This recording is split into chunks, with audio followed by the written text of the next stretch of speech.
জয়গুরু। পরম প্রেমময় শ্রী শ্রী ঠাকুর অনুকূলচন্দ্রের নারীনীতি গ্রন্থ থেকে বাণী পাঠ করছি। বিষয় দুষ্ট পতি ভক্তি। আর এক প্রকার শয়তানি প্রতিভক্তি আছে।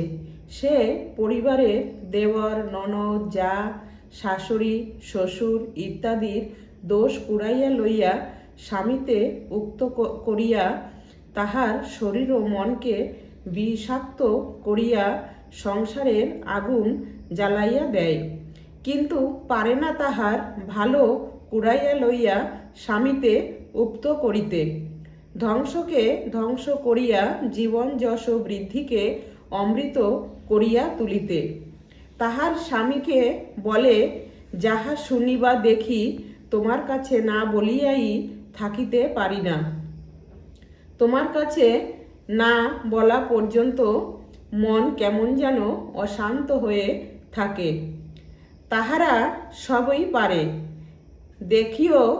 দেখেও দোষ, ভাবেও দোষ, বলেও দোষ, পারে না শুধু গুণের কথা ভাবিতে, গুণকে খুঁজিয়া বাহির করিতে।